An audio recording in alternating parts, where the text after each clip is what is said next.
Bueno, hoy vamos a hablar del Paraíso Perdido. Es, según hemos dicho alguna vez aquí, quizá la mejor obra que se ha escrito, el mejor poema que se ha escrito en el idioma inglés y uno de los más aburridos que se ha escrito en cualquier idioma, según dice Borges, no lo digo yo. Es un poema de Milton. Milton vivió en el siglo XVII, era hijo de un notario, no de un notario, de un notario. Y desoyendo a su padre, que lo quería sacerdote, se dedicó a escribir panfletos políticos en la Guerra Civil de 1637, allá en el tiempo de Cromwell. Y él era secretario latino del gabinete, del Consejo de Estado, digamos, de Oliverio Cromwell. Como ustedes saben, el que impuso por un tiempo una república en Inglaterra. Esto le costó la cárcel, no digo el haber impuesto una república a Cromwell, sino el haber sido su secretario latino a Milton, cuando la restauración. Secretario latino era el tipo que escribía en latín. El idioma de los diplomáticos era el latín, y entonces había siempre un secretario latino que escribía cosas. Pero, desde luego se lo recuerda por este libro, El Paraíso Perdido, que hemos citado algunas veces de refilón. Recuerdo particularmente cuando citamos el prólogo, en que Milton explica el poema, son 12 libros, expone el objeto de la obra y hace una defensa del verso no rimado, en el que escribe el libro, defensa que hemos expuesto extensamente en una charla al respecto. Pero vamos a contar esta obra. Es una guerra transcurre entre el cielo y el infierno, en el espacio que hay entre el cielo y el infierno. Es una historia, vamos a contarla. Es tan largo que por ahí alguno no lo quiere leer. ¿Y de qué se habla después de todo? En las pizzerías, ¿de qué le habla uno a las minas en las paradas de los colectivos sino del paraíso perdido? ¿Quién no habla del paraíso perdido? Hoy en día se habla de dos cosas: de la chica esta del Canadá y del paraíso perdido. Y como este es un programa sensacionalista, según se sabe, nosotros elegimos el tema de más fácil penetración, el paraíso perdido. Bueno, Satán es el protagonista.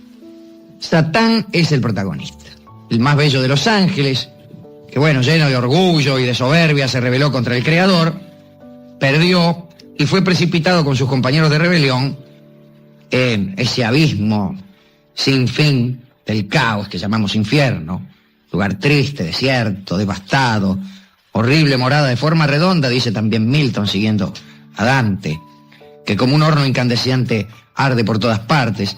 Él dice que hay llamas sin luz y tinieblas visibles. No está mal eso. Desde luego sabemos que ahí no penetra la alegría de la esperanza, etcétera, etcétera. Allí está Satán, precipitado junto con los muchachos que han sido derrotados. Esta lucha ya ha sido cuando empieza el paraíso perdido. Lo que hay es otra cosa.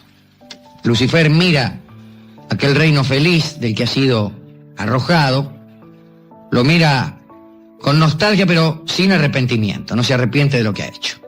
Y convoca a un consejo de diablos, y abre una discusión acerca del modo de vengarse de Dios. Che, tenemos que vengarnos. Satán examina la posibilidad de una nueva batalla, de pelear otra vez contra Dios. Algunos apoyan esta idea, por ejemplo Moloch, que es el más belicoso, dice, sí, vamos a hacer otra batalla, qué sé yo. Otros son más cautos. Está Mamón, que se opone a la lucha y propone aislarse y formar una especie de imperio infernal, digamos, resignado a la derrota. Y después hay una propuesta de Belcebú, el señor de las moscas, que propone la conquista y ruina de un mundo que Dios acaba de crear. Quiere decir que estamos en el momento en que Dios ha creado al mundo, que es posterior a la lucha entre las fuerzas del bien y del mal. Es posterior a la caída de Satán la creación del mundo, para morada del hombre, la criatura que viene a coronar esta obra divina. Y entonces Belcebú propone combatir a Dios en ese mundo que acaba de crear. Propone la conquista y la ruina de ese nuevo mundo. Y esta propuesta es aceptada. Para descubrir aquel mundo nuevo, que todavía no conocen los diablos, es designado el propio Satán. Satán va hacia las puertas del infierno para salir de él, puertas que están guarnecidas por sus hijos, el pecado y la muerte. Se abren esas puertas y el diablo contempla el abismo que media entre el cielo y el infierno y se lanza en vuelo hasta el espacio. Dios lo ve salir del infierno y se lo muestra a su hijo que está sentado a su diestra y le predice el éxito del diablo en esa empresa de conquistar y dominar ese mundo recién creado. Pero también declara su designio de perdonar al hombre que va a sucumbir, pero no por maldad propia como el diablo, sino por haber sido seducido por él. Y es ahí cuando el Hijo de Dios se ofrece como rescate del hombre, en ese mismo momento. El Padre acepta este gesto. Muy bien. Pasa Satán a la órbita del Sol, donde se encuentra el arcángel Uriel, que es el encargado de aquella esfera, como sabe todo el mundo. Toma la apariencia de un ángel inferior, se hace lotario, y le manifiesta su deseo de ver la nueva creación y al hombre que habita en ella. Che, dice, me han dicho que han creado un mundo y me gustaría verlo. Uriel le enseña el camino. Desde la cumbre del monte Nifate, Satán relojea el paraíso. Ve el sol que nace y siente tristeza por aquello de lo que ha sido privado. Y dice, cito a Milton ahora, adiós esperanza, y con la esperanza, adiós temor, adiós remordimiento. Lo repito, adiós esperanza, y con la esperanza, adiós temor, adiós remordimiento. El que no tiene esperanza ya no tiene miedo. Vamos, el que está en el infierno no conoce el miedo. Tú, oh mal, dice, serás mi bien. Y tal vez llegue a reinar en más de la mitad de este universo nuevo. Satanás ve entonces por primera vez a Adán y Eva en el Edén, y después de escucharlos un rato, escondido, conoce esta prohibición de comer los frutos del árbol de la ciencia.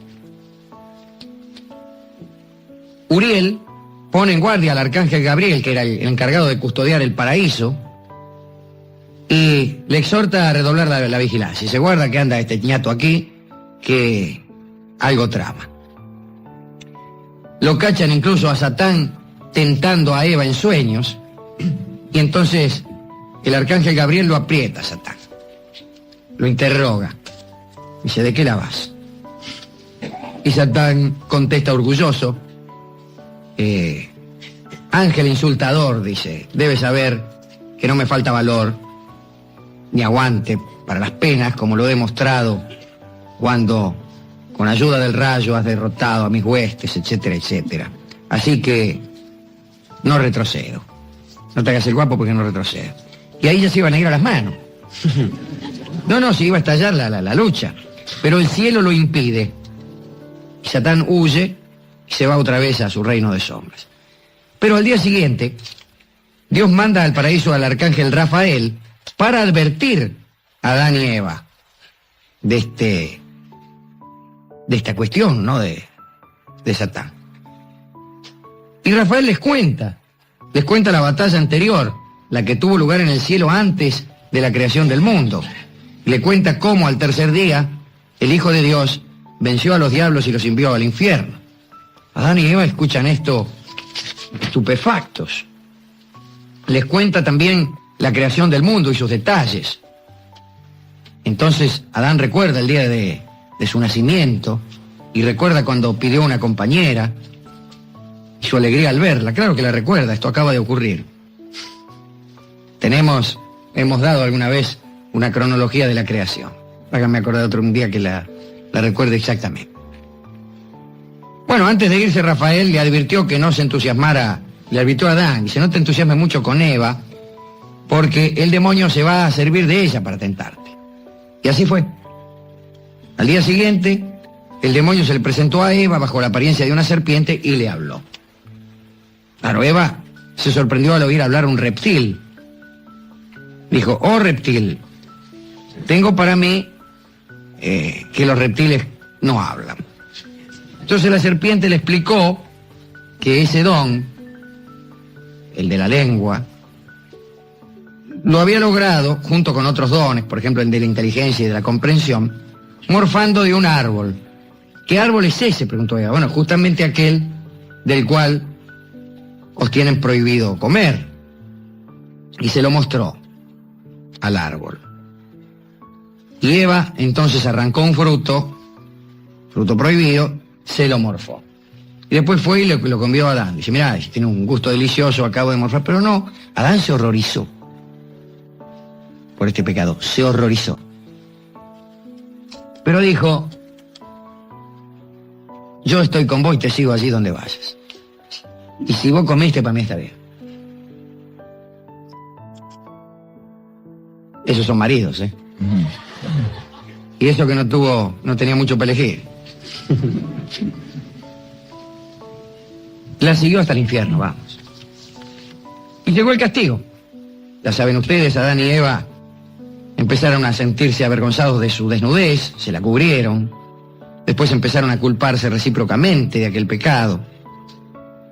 Satán, mientras tanto, en el pandemonium, se jacta de su hazaña, pero sus compañeros han sido convertidos en serpientes por Dios y lo chiflan. En vez de aplaudirlo, lo chiflan. Un gesto raro, ¿no?, de Milton. Convertir a los demonios en serpientes, como si una serpiente fuera peor que un demonio. Y además este gesto de chiflarlo al diablo, que viene a jactarse, a hacer bandera y dice, tómatela, le grita. Digo, no sé si estos fueron los términos exactos de Milton. Conjeturo que no.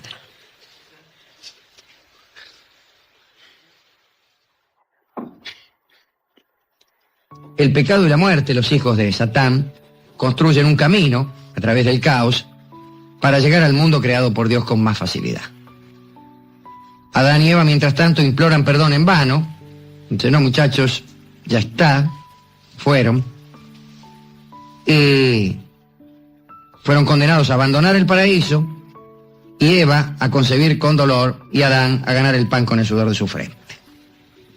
El arcángel Miguel y una cohorte de querubines fueron los encargados de ejecutar esa orden judicial, de arrojarlos del paraíso a Eva y Adán. Miguel llevó a Adán a la cumbre de un monte y allí les mostró el futuro.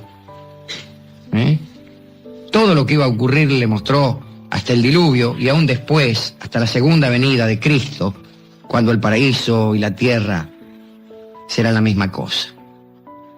Adán lo llevó, Eva quedó en la ladera del monte y al regresar la encontraron esperando. Miguel los acompañó fuera del paraíso, les explicó la venida del Cristo y su triunfo final y los dejó. Miraron atrás y ahí vieron la espada flamígera del arcángel, más unas caras terribles de querubines que quedaban guardando la puerta del paraíso para que ellos no pudieran volver allí. Y la obra de Milton termina casi como una película esperanzada, con Eva y Adán ingresando de la mano a este mundo de partos dolorosos y de trabajos fatigosos. Y lo que es más importante, de muerte. Este mundo donde uno se muere. Milton escribió esta obra cuando estaba pobre, cuando estaba sin amigos y cuando estaba ciego. En ese estado escribió El Paraíso Perdido, el poema más importante de la Edad Moderna, posiblemente. Y esto no significa nada. Hay gente que percibe o cree percibir que las obras importantes son hijas de una cierta infelicidad. Otros prefieren escribir bajo la influencia de un bienestar. Yo no estoy seguro de nada de esto. Ahí está la opinión de Wordsworth, que decía que no había que escribir influido por el dolor, particularmente sobre el asunto que ese dolor cause, sino con el recuerdo del dolor, porque el dolor perturbaba. Pero esto es cuando uno escribía acerca del motivo de ese dolor. Cuando uno escribe acerca del paraíso perdido, a no ser que uno esté dolido justamente por ese asunto, la recomendación de Wordsworth me parece a mí que no opera.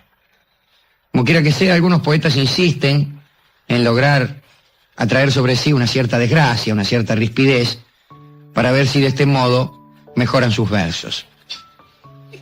Cuando uno es un buen poeta, efectivamente, los versos mejoran. Cuando uno no lo es, no hay desgracia que le mejore los versos. Me preguntaba hoy alguien en la televisión si a mí me parecía que la perdurabilidad de Carlos Gardel se debía a que se había muerto. Entonces yo le dije que yo tenía la sensación de que los mejores tangos Gardel los había grabado en vida. Y que...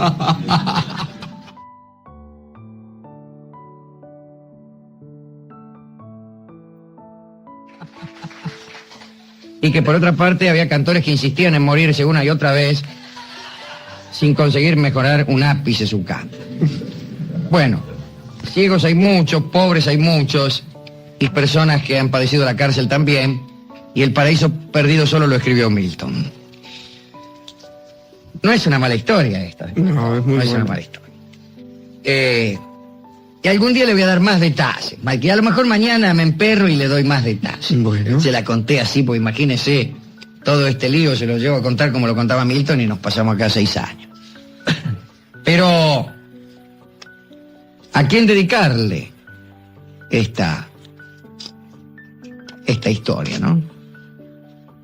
En la que ya nadie cree. ¿O sí? Yo particularmente creo que el diablo existe. Uh-huh. Y hasta estoy cierto de haberlo visto alguna vez. Hoy me ha mandado saludos. Y entonces, ¿a quién? Bueno, a Milton. Uh-huh. A Milton. Déjese de embromar. No busque más. No busco más, que se lo voy a decir, que estamos hablando del paraíso perdido. El tipo se rompió el alma. Primero secretario de Cromwell, viene la restauración de Carlos II, lo meten en cana, se queda ciego, está pobre, sin amigos, y encima escribe el paraíso perdido, después viene uno, habla del paraíso perdido y se lo dedica a Dante. Uh-huh. Y John Milton, Me enojo, allí donde estuviere, digo, escúchame, ¿a qué estamos jugando? Entonces a John Milton, el poeta ciego, el secretario latino de Cromwell, este gran poeta que abominaba de la rima, es el objeto de nuestra dedicatoria de hoy. Y también aquellos otros que también han perdido paraísos, no por soberbia, sino por mala suerte. Proust decía que no hay otros paraísos que los paraísos perdidos. Pero eso es en segundo término. ¿Y qué le dedicamos a nuestro amigo Milton? Y bueno, ya que escribió ciego, ya que cacareó ciego, vamos a pedirle a Horacio Salgán que le toque este tanguito que se llama Gallo Ciego, para el gran poeta ciego, John Milton. Adelante. Bueno, vamos. Bueno, muchas gracias a los muchachos de 5. A ver Nada qué. más. Ya nada nos vamos, nos vamos. Sí, 2 y 3 Mensajes minutos, del sí, muy final. tarde. ¿Hay mensaje del final? Sí, señor Alejandro Dolina. Sí, bueno, dele. Dolina, no vi otra persona que tuviera las agallas para decir en un micrófono lo que vos dijiste. Te felicito, dice el Dolape. Escúcheme, Dolape, agallas tenemos todo ahora, que no pasa nada. Que va a venir la tipa y me va a fajar. Agallas había que tener en otra época. ¿Viste? Bueno, Dolina, ¿dónde puedo conseguir la obra de teatro Convivencia de Oscar Wilde? Le pregunta Claudia. ¿Qué?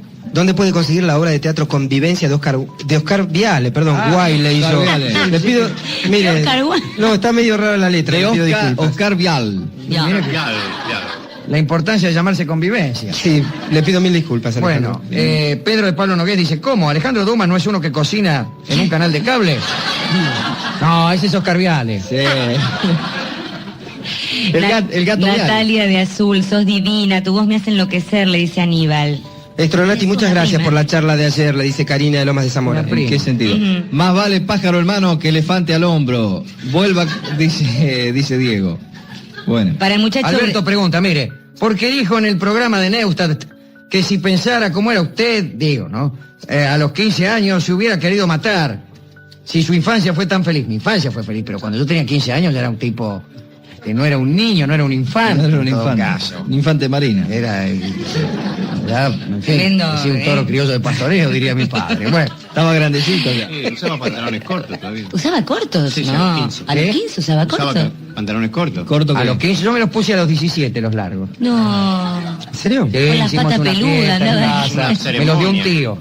Me Se los los dio un sacó tío, los cortos y le se puso- había puesto los cortos. Bueno, Para el muchacho de negro que está cerca del piano, cuando se te acabe la tinta tengo 2 Big más para prestarte. Para de escribir. Sí, dice este viene a escribir, Y Fico. Analía. ¿Qué viene? ¿Qué escribe? dice, Dolina, ¿usted comparte las ideas del programa Está de medio Neustadt? loco. Si no las comparte, ¿para qué fue? Bueno, yo le voy a nombrar a algunas personas que han ido al programa de Neustadt. Luis Zamora Ujú. ha ido muchas veces al programa de Neustadt. ¿Usted cree que comparte las ideas de Neustadt? Ha ido Bordón, ha ido el Chacho Álvarez, son amigos de Neustadt, comparte las ideas de Neustadt. Si yo tuviera que ir únicamente a aquellos programas cuyas ideas comparto,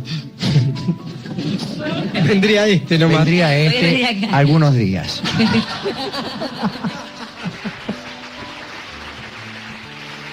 Ahí termina. Vamos. Vámonos. Vámonos.